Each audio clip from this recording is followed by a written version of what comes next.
There are some of you out there that you have found yourselves in a dire situation, in a desperate situation, or a miserable situation. You're crying. You're crying a lot about what's going on, that things aren't happening the way that you desire for them to happen, that things aren't going your way. And you find yourself with the victim mindset because things are going wrong all the time and God's not pulling you out. And you wonder, why is God not pulling me out of this mess? This is the word that God wants me to release to you. They do not cry out to me from their hearts, but wail on their beds. They are living out the consequences of their choices, their sins of following after another god, and they are wailing on their beds, obviously, in this verse, instead of crying out to God from their heart. Some of us can find ourselves stuck as well in a miserable situation, not knowing how to go to God and cry out to God, or not being willing to do that because we know deep down inside that there is an instruction that He is going to release to us. We don't want to hear it because we don't want to follow through with it. So this is kind of what's happening with the Israelites. They don't want to abandon their ways, their lifestyle, their other gods, so they're not crying out to God themselves. But the Lord is seeing them wailing on their beds and crying out in their misery, and He is continuing to share with them through the prophet of Hosea how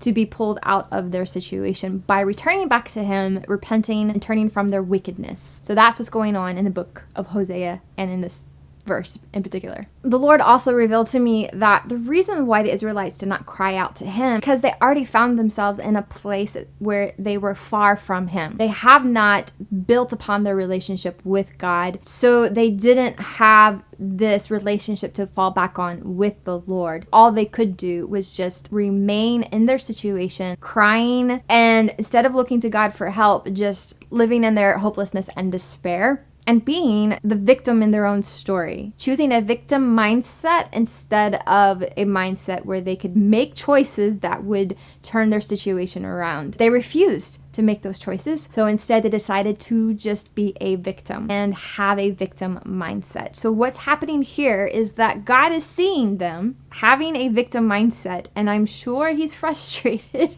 because they're unwilling to turn to Him. They've already pulled away so far from Him that coming back to Him possibly doesn't seem like an option anymore. Easier to be a victim, to remain in your situation, to just cry and wail, throw a tantrum for some of us, instead of coming to God in humility. The Lord is waiting on you. He's waiting on you to stop the victim mindset that you find yourself in, which any of us can find ourselves in a victim mindset. I'm not saying that that's a horrible thing. It's just something that we don't need to remain in. I've fallen victim to a victim mindset. So don't feel shame in this or condemnation. But let me give you what you need to hear to pull yourself out of that situation, or to allow God to pull you out. He's waiting on you to stop wailing on your bed like He did the Israelites. To stop finding yourself just crying and not coming to Him, but yet hoping He's going to hear you and just pull you out of your situation. That's not how the Lord works. He doesn't respond to a person who is just crying with no intent to turn their heart to Him for help. If you are just upset of your situation and you are complaining about it, you're crying about it, and you're just hoping that God would just do a miracle in your life, the chances of that happening are very, very slim, because you're not learning what He wants you to learn in this dire situation that you're walking in. What He desires of you, just like with the Israelites in the book of Hosea, is for you to remove yourself from the victim mindset, to stop feeling like the world is against you, or that other people are against you, or that God Himself is against you, and to choose to take responsibility of your own choices, to come before God humbly, to turn to Him in a way of saying, I have done this on my own and it's not working, and I've sought the wisdom of my brain instead of seeking the wisdom of the Lord. The Lord is waiting for you to turn towards Him, crying out to Him with your heart, like with all of your heart, not just crying, but crying from your heart, because He sees your heart, and telling Him you are ready to make the choices that you need to make, that He wants you to make to pull you out of that situation, and that you are willing to take responsibility where you can to change that situation. Now, if it's a situation that you have no control over at all, that's for a whole nother topic, but this word is for those that know that they can do something different to change the outcome of their situation, yet they're unwilling to turn to God for help because they're unwilling to give Him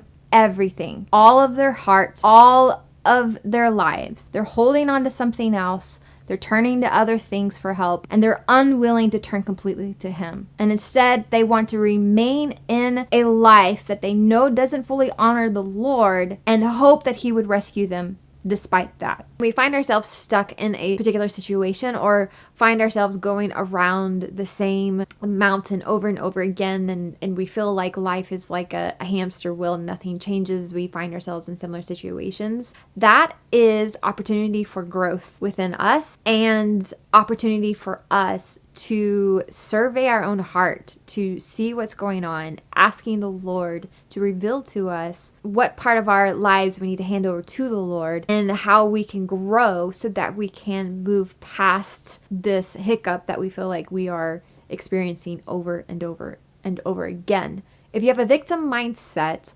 believing that that's just how the cards are played out for you, if you have that type of mindset, you're never going to see opportunity for growth and learning and returning to the Lord fully. It's a process, it's a journey. It's not something that we all do perfectly. He will reveal those things to you. He will reveal them to you if you are willing to hear the truth of what you need to hand over to Him. A lot of times people don't want to hear the truth. They want to stay in their situation and in their misery because it's easier to remain in a comfortable situation, even if it's horrible, than to make a change or returning to the Lord, which is a step towards change, a healthy step, and to recognize we have free will. We have choices we can make, whether it be coming to the Lord as the Lord was leading the Israelites to do, but they did not do in the book of Hosea in the Old Testament, or it's choosing to respond to Him if He gives you certain direction. I challenge you to actually go before the Lord in a posture of humility and in prayer